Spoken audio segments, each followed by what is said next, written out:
အားလုံးပဲမင်္ဂလာပါဒီနေ့ကျွန်တော်ပြပြပေးခြင်းတဲ့အကြောင်းလေးကတော့ vray tools အကြောင်းပဲဖြစ်ပါတယ်အဲ့တော့ vray မှာ tools တွေဘယ်လိုတွေရှိလဲဘယ်လိုတွေအသုံးပြုလဲဆိုတော့ရှင်းပြပေးသွားမှာဖြစ်ပါတယ်အဲ့တော့ကျွန်တော်တို့ vray tools မှာဒီ၄ပါးပဲရှိပါတယ် vray for SketchUp ရဲ့ vray light ရဲ့ vray objects ရဲ့ vray utility ရဲ့ဆိုပြီး၄မျိုးပဲရှိပါတယ်ကျွန်တော်အားလုံးကတော့ vray asset data ထဲမှာပဲအလုပ်လုပ်ပါတယ်အဲ့တော့နောက်က icon တွေပျောက်သွားတယ်เนาะအဲ့ဒါဘာကြောင့်လဲတော့ကျွန်တော်ပြန်ပြောပြပါမယ်အဲ့တော့ vray asset up data မှာ material ရှိမယ် light ရှိမယ်ခုန vray object ရှိမယ်ပြီးဒီမှာက texture ဆိုပြီးတော့ runner element ရှိမယ်ပြီးတော့မှ texture ပြီးရင် setting ပါပြီးရင် frame buffer ပါရှိမယ် lightning ရှိမယ် HDRI map တွေအထိကျွန်တော်တို့ download ဆွဲလို့ရတယ်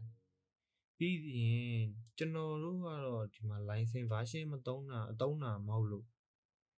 license version မဟုတ်လို့နည်းနည်းဒီ texture ရင်းပေါ့ texture မှာခဏလေးပါเนาะ texture ပဲရောက်နေလို့မသိဘူး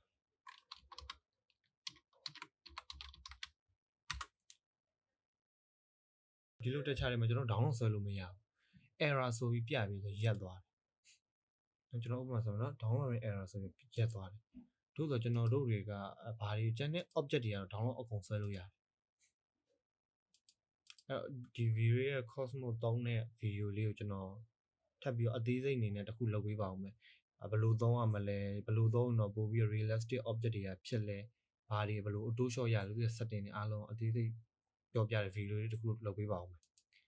နောက်တစ်ခုကကျွန်တော်ဒါကတော့ runner rate button တွေပါเนาะပြီးရင်ဒီကောင်က runner rate 6 cloud ဆိုတာကျွန်တော်တို့ဒီသူတို့ရဲ့ cloud မှာသူတို့ရဲ့ software website မှာ runner ချတာပါကိုယ့်ရဲ့ setting နဲ့မချဘူးသူတို့ပစ္စည်းကိုငှားချတာပါဒါတော့ vision မှာ vray step vray vision ကတော့ vray file မှာပဲပေါ်တာနှိပ်လိုက်မယ်ဆိုရင်ကျွန်တော်တို့နောက်ထပ်တစ်ခုခဏလေးစောင့်လိုက်ပါเนาะနောက်ထပ်တစ်ခု window အနေနဲ့သူကကြာပါတယ်ဘာဖြစ်သွားလဲဆိုတော့ GPU သုံးပြီးတော့ runner ချပေးထားတာအဲ့တော့ဗမာတွေသုံးလဲဆိုတော့သူ animation scene တွေလောက်တဲ့အခါမှာသူသုံးတယ်ကျွန်တော်ဆိုရင်4 frame per second နဲ့ပဲသွားနေတယ်ဒါရက်နေတော့30 frame per second ပြောမယ်ဆို GPU နဲ့ချတာနည်းနည်းလေးမြန်တယ်ပြီးတော့ဘယ်လိုဖြစ်မလဲဆိုတော့နည်းလေးပိုတွတ်တာပေါ့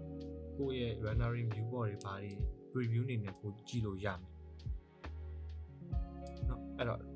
vision လည်းဘယ်လိုအသုံးပြုရမလဲဘာတွေအသုံးပြုရမလဲဆို video လေးတစ်ခုကျွန်တော်လုပ်ပေးပါဦးကျွန်တော်ဖြတ်လိုက်ဘူးเนาะနည်းနည်းလေးကြာပါတယ်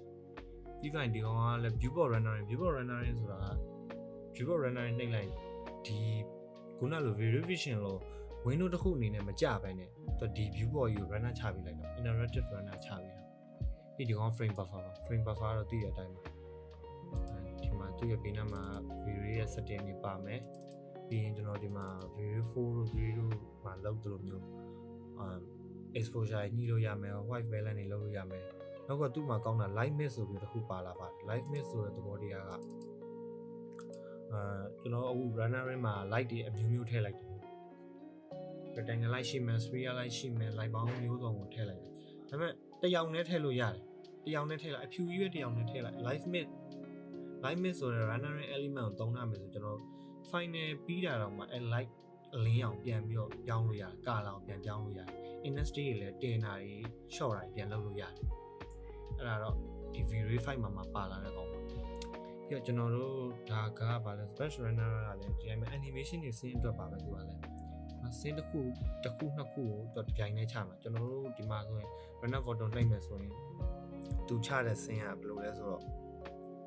ကိုအခုဆိုရင် sim 2ဆိုရင် sim 2ပဲသူချဒါပေမဲ့ bench runner မှာဆိုရင်တော့ update ကိုဆင်းရောချ file ထဲမှာ done save ပေးတာဖြစ်တာ